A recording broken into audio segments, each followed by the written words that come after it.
हम देख रहे हैं यहाँ पे हमारे सामने RLS convent senior secondary school के सारे टॉपर्स स्टूडेंट हैं जिन्होंने इस बार सीबीएसई बोर्ड्स में टॉप किया है एंड इन लोगों का मार्क्स 90% ओवर है। तो हम लोग इस वीडियोस के थ्रू ये समझेंगे कि इनका क्या स्ट्रैटेजी रहा है, इन्होंने कैसे अपने रूटीन को फॉलो करते हुए क्लास अटेंड करते हुए कितना कैसे एफर्ट दिया है ताकि इन्होंने अपना ये अचीव किया हुआ है। तो चलिए स्टार्ट करते हैं। तो जैसे कि मेरे सामने बैठी हुई है रिया Upadhyay. Riya Upadhyay. Hello everyone, my name is Riya Upadhyay and I had got 91.4% in class 12. Very good, Riya. Firstly, many congratulations. Thank you so much, ma'am. I pray to God you always happy and succeed in your life. Okay. So जैसे कि जो सामने viewers देख रहे हैं हम लोगों को, आप उनको मतलब कि क्या एडवाइस देना चाहेंगे कि हम लोगों को किस तरीके से जो भी अपकमिंग आपके स्टूडेंट्स हैं क्लास 12 का जो एग्जाम देने वाले हैं इस बार, तो उनके लिए आप क्या कहना चाहोगे कि आपकी स्ट्रैटेजी कैसी रही है कि आपने इतना अच्छा अचीवमेंट किया है अपने स्कूल में? फॉर फिजिक्स अगर मैं बताऊं तो फिजिक्स का पेपर टफ आ रहा है, तो इसके लिए हमको सबसे ज्यादा फोकस फिजिक्स पर करना चाहिए और न्यूमेरिकल पोर्शन प्लस थ्योरी दोनों पर ही, क्योंकि किस बार किसका वेटेज ज्यादा आ जाए वो हमको नहीं पता है क्योंकि सीबीएसई प्रेडिक्टेबल पेपर नहीं दे रही है। और केमिस्ट्री में हमको हर एक ऑर्गेनिक पर और सारे पोर्शन पर ध्यान देना चाहिए और खासकर अगर फिजिकल केमिस्ट्री पर न्यूमेरिकल पर भी ध्यान देंगे तो केमिस्ट्री में नंबर स्कोर करने की इजीली पॉसिबल हो। तो जैसे कि आपने specially during the exam time में ही ज्यादा टाइम अपने पढ़ाई पे लगाया या पूरा 1 ईयर आप अच्छे से फोकस्ड रहे हैं, डिसिप्लिन रहे हैं? मैंने अपने एग्जाम टाइम में ही ज्यादा फोकस किया स्टडी में। फिर भी मैक्सिमम कितना टाइम आप देते थे पढ़ाई के लिए? होल ईयर डे नहीं, ड्यूरिंग द एग्जाम टाइम जब आप स्पेशली तैयारी कर रहे थे? 7 there was more gap between. तो आपके इस अचीवमेंट में आपके टीचर्स का, आपके पेरेंट्स का कितना रोल रहा? Major role. First of all, I am very thankful to all the teachers for their guidance, motivation, and their hard work for our best result. And there was more portion of my parents also to get this percentage, and I am very thankful to them also.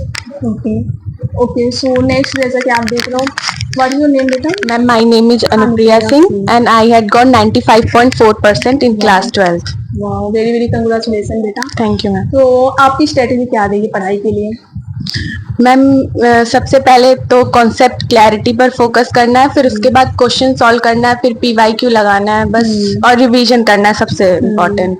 जैसे कि जो आपने exams दिया, जो आपका इतना अच्छा achievement रहा, परसेंटेज रहा, तो उसमें क्या सिलेबस फुली कंप्लीट होना चाहिए? Yes ma'am, I had completed my whole syllabus. उसके बाद जैसे फिजिक्स हो गया, केमिस्ट्री हो गया, तो उसका कुछ पार्ट होता है थ्योरेटिकल पार्ट होता है, कुछ न्यूमेरिकल होता है, डेरिवेशन होता है। मैम फिजिक्स में टफ पेपर आ रहा है तो उसके लिए सबसे पहले कॉन्सेप्ट की क्लैरिटी होनी चाहिए, इसी से अब क्वेश्चन लगेगा क्योंकि फॉर्मूला याद करने से अब क्वेश्चन नहीं लग रहा है।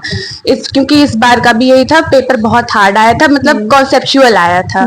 तो और बाकी केमिस्ट्री में, ऑर्गेनिक में हमें रिएक्शन पर सबसे ज्यादा ध्यान देना है, फिजिकल पर क्वेश्चन सॉल्व करना है, और इनऑर्गेनिक में भी मतलब एनसीईआरटी इंपॉर्टेंट है बस, फिर पीवाईक्यू।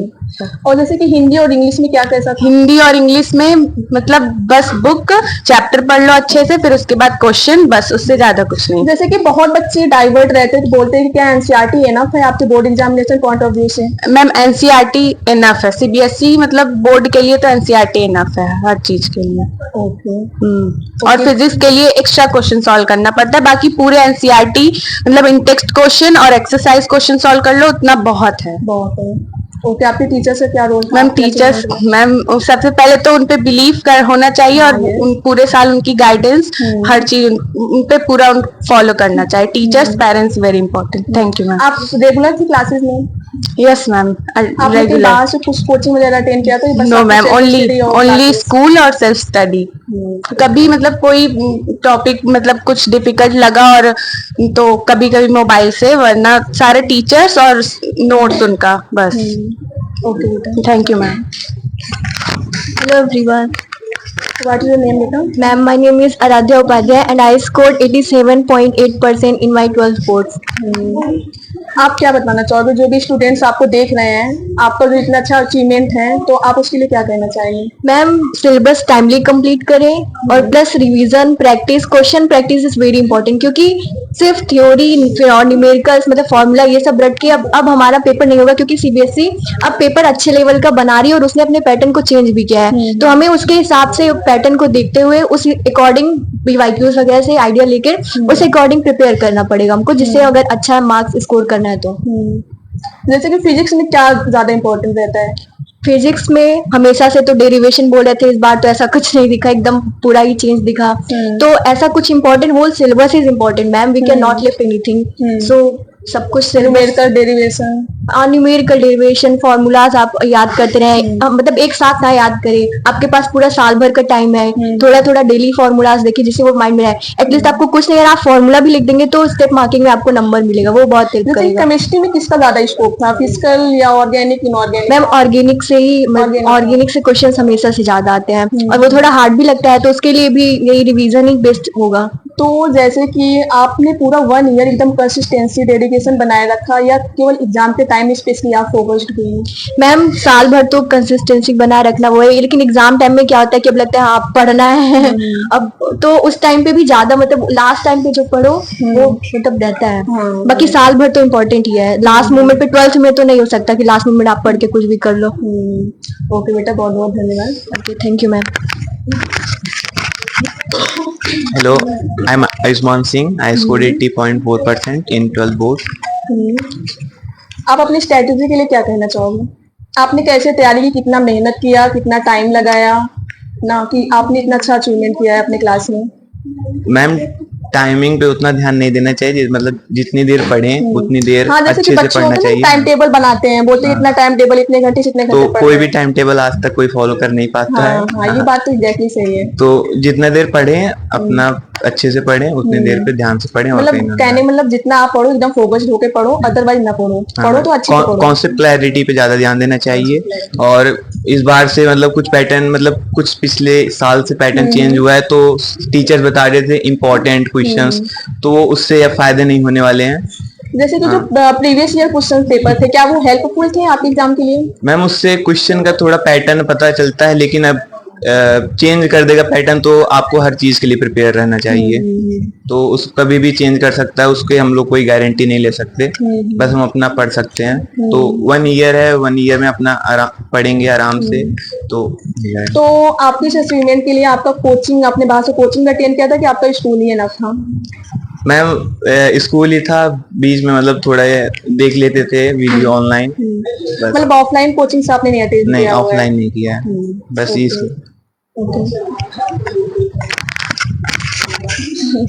नमस्ते मैम, मेरा नाम आयुष कुमार यादव है और मैंने 87 पॉइंट कुछ परसेंटेज पाया है।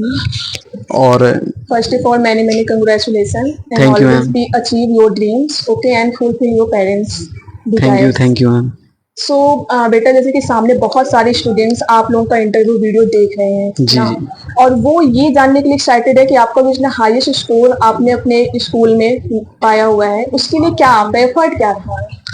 मैम एफर्ट तो यही था कि मतलब मैं तो यही कहूंगा कि शुरू से ही पढ़ते रहो, लास्ट में आके बर्डन नहीं बनेगा। हाँ, ये बात तो बाकी बहुत सिंपल सी चीजें हैं कि डेली पढ़ना होता है और ऐसा कोई रफ एंड टफ नहीं है कि ये करो। जब आप डेली पढ़ोगे हर एक चीज आपको समझ में आती रहेगी और कोई भी ऐसा बर्डन नहीं बनेगा लास्ट में आके।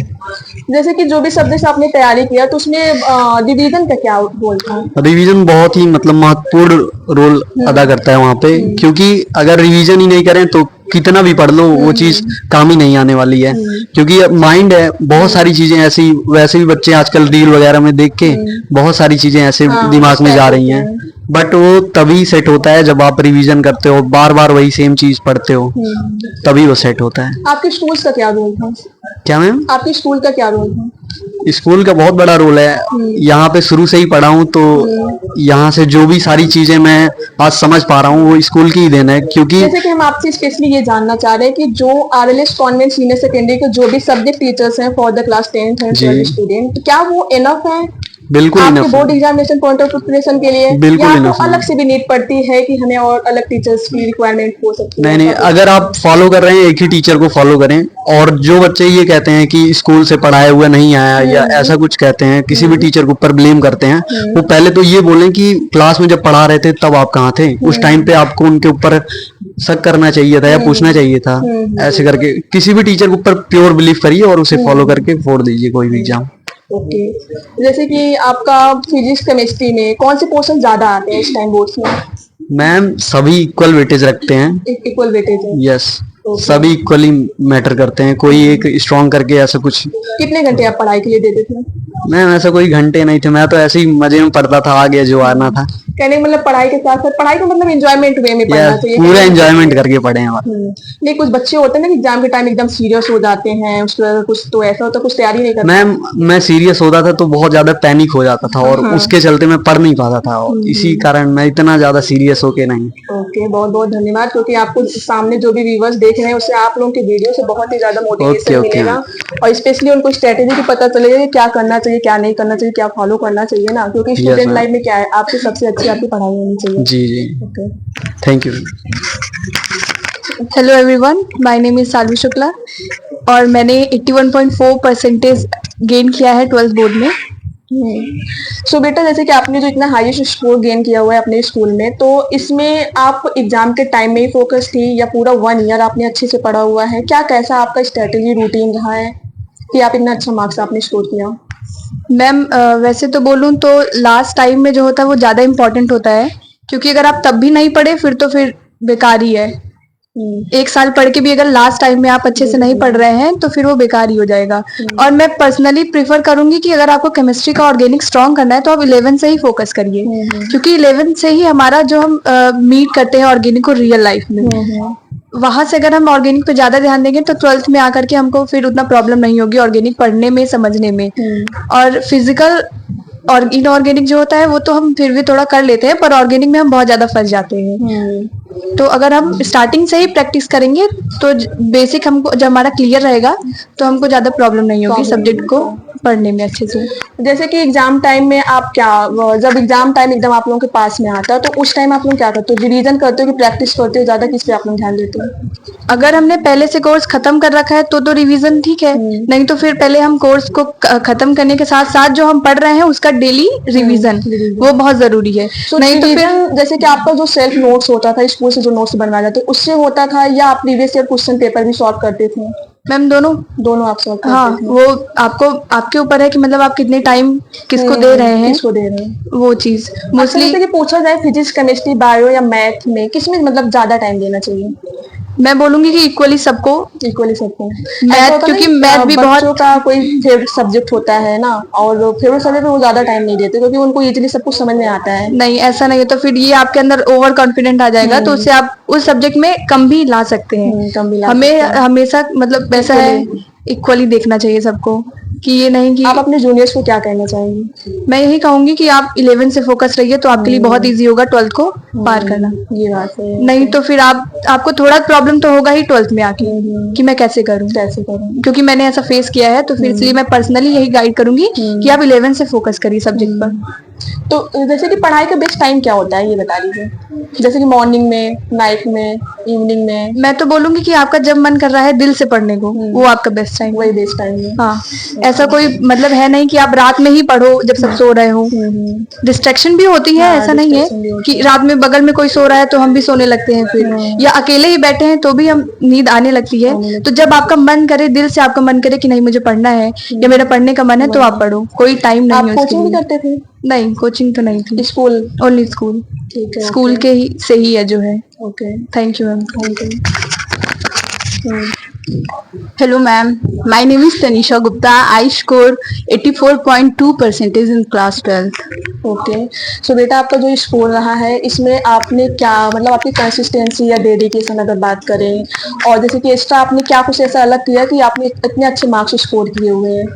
मैम इन मैथ में तो जो एक्सरसाइज रहता है वो कॉन्सेप्ट हमें सिखाता है, लेकिन जो मिसलिनियस होता है बच्चे मैथ में मिसलिनियस पे फोकस नहीं करते हैं। और इस बार के बोर्ड में जहाँ तक हम लोग क्वेश्चन देखे हैं तो मिसलिनियस से ज्यादा क्वेश्चन आता है बोर्ड में क्लास 12th मैथ में। एंड इन केमिस्ट्री में आप ऑर्गेनिक केमिस्ट्री और इनऑर्गेनिक केमिस्ट्री पूरा एनसीईआरटी फॉलो करिए, उसका क्वेश्चन सॉल्व कीजिए, वो सफिशिएंट है। और फिजिकल में आप न्यूमेरिकल पोर्शन पे ज्यादा फोकस करिए और फॉर्मूले पे, क्योंकि फिजिकल पूरा फॉर्मूला बेस और न्यूमेरिकल पे ही डिपेंड है। और इन फिजिक्स मेरा बहुत बेकार है, लेकिन मैं तभी भी यही सजेस्ट करूंगी कि आप लोग फोकस करिए स्टार्टिंग से। आपको अपने फिजिक्स में कहाँ मतलब वीक पॉइंट आपको कहाँ लगा कि हमें ये नहीं समझ में आ रहा फिजिक्स, ये चैप्टर बहुत ज्यादा हमारे लिए टफ है? मेरा मतलब उतना अच्छे से कॉन्सेप्ट नहीं क्लियर हुआ, और कॉन्सेप्ट जहाँ क्लियर हुए वहाँ न्यूमेरिकल नहीं बने, ये दिक्कत हो गया मेरे साथ।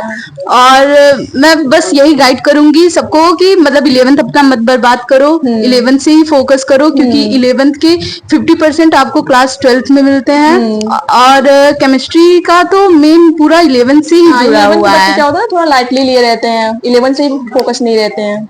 मैम 11th में जो ऑर्गेनिक केमिस्ट्री होता है वो लास्ट में स्टार्ट होता है, और लास्ट में बच्चे के पास समय नहीं रहता, उतना वो फोकस नहीं कर पाते हैं, लेकिन वो बहुत इंपॉर्टेंट होता है ऑर्गेनिक केमिस्ट्री 11th की। उसी से ही हमारा पूरा 12th डिपेंड रहता है।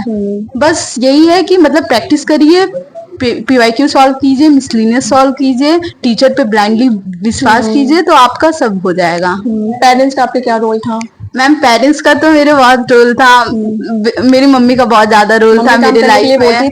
नहीं, बल्कि वो मुझे एक गिलास पानी भी पीना होता था, टाइम टू टाइम पानी लाकर दे देती थी पेपर के समय पे। अच्छा ये बताइए, जैसे कि आप लोग पढ़ाई करते हो तो उस टाइम अगर आपको नींद आती थी तो क्या करते थे आप लोग? मैम मुझे तो प्रॉब्लम बहुत नींद आती थी।